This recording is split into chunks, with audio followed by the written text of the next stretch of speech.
And quite frankly, if what is written in the Atlantic is true, it's disgusting.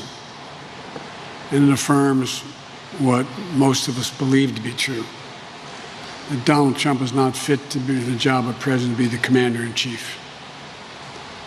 The president reportedly said, and I emphasize reportedly said, that those who sign up to serve instead of doing something more lucrative are suckers. Let me be real clear.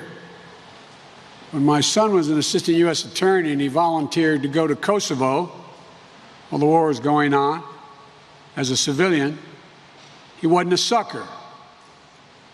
When my son volunteered and joined the United States military as the Attorney General and went to Iraq for a year, won the Bronze Star and other commendations, he wasn't a sucker. The servicemen and women he served with, particularly those who did not come home, were not losers. If these statements are true, the president should humbly apologize to every Gold Star mother and father and every Blue Star family that he's denigrated and insulted. Who the heck does he think he is? Is it true? Well, we've heard from his own mouth his characterizations of an American hero, John McCain, as a loser in 2015. Donald Trump said he was not a war hero. I like people who weren't captured. Well, good for him. And his dismissal of the traumatic brain injuries suffered by troops serving in Iraq as mere headaches not too long ago. He stood by, failing to take action or even raise the issue with Vladimir Putin, while the Kremlin puts bounties on the heads of American troops in Afghanistan. It's a sacred duty. And you're tired of hearing me say this. Those who've been covering me for years know I get in trouble for saying it, but I'm going to say it again. We have many obligations to the government. We only have one truly sacred obligation: equip and support those who we send into harm's way, care for their families while they're gone, and care for them when they are home. That's the only truly sacred obligation the government has. Duty, honor, country. These are values that drive our service members. It's an all-voluntary outfit.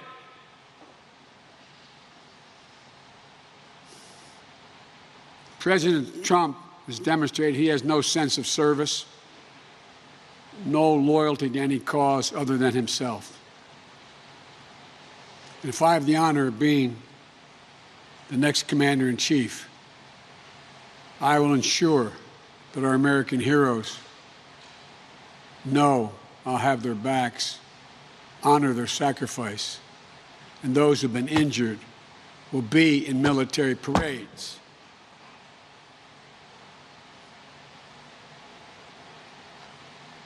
I'm always cautioned not to lose my temper. This may be as close as I've come in this campaign.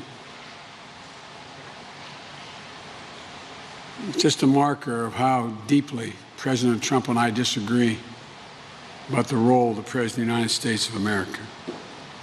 If it's true, and based on other things he said, I believe the article is true, I'd ask you all the rhetorical question: how do you feel?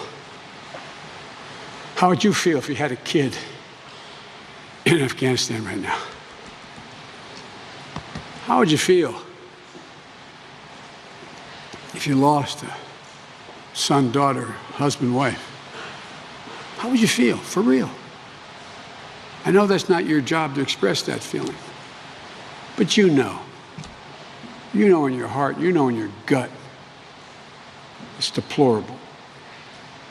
It's deplorable. As I've said many times, I'll say again, these folks are the backbone of America. They're the heart, the soul, the grit. That's what patriotism is about.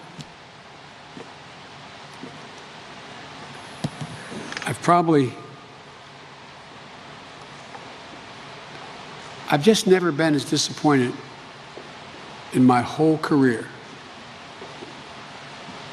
with a leader that I've worked with, president or otherwise,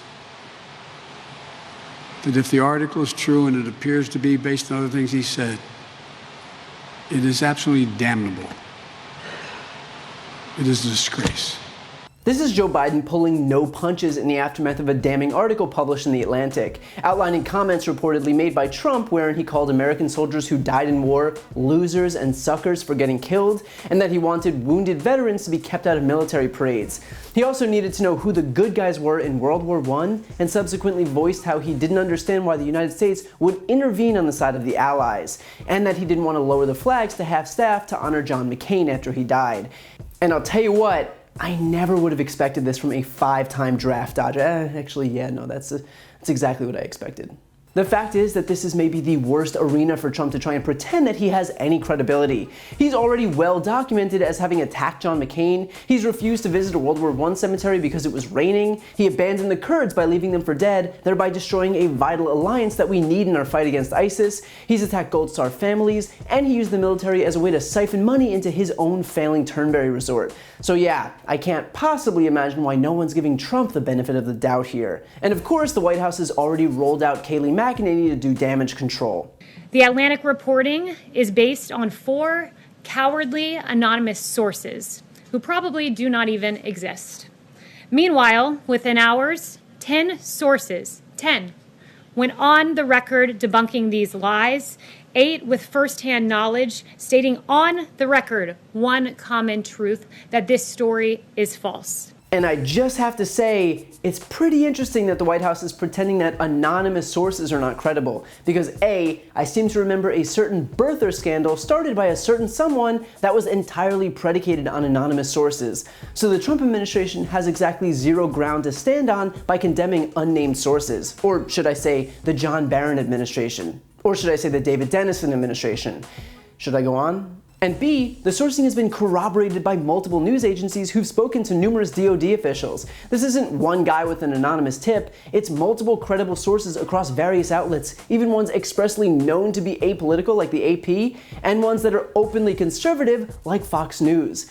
Even Trump administration officials who had the chance to deny the story didn't. Mark Esper, Trump's defense secretary, who was in France during the incident outlined in the Atlantic story, said, quote, "President Trump has the highest respect and admiration for our nation's military members, veterans, and families. That is why he has fought for greater pay and more funding for our armed forces."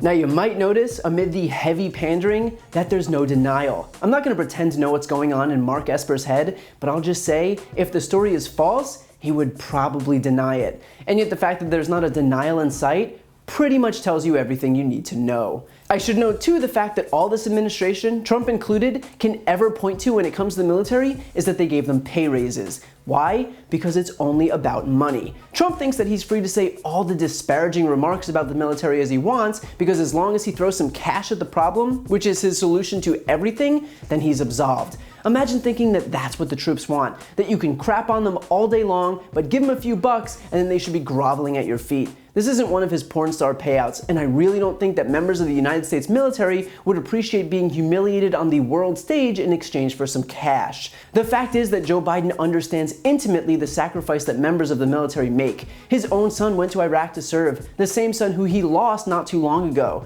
So I get that Trump thinks he's entitled to the support of the military because he's tried to co-opt all things patriotic, but he's not entitled to anything. Joe Biden understands that. Donald Trump does not.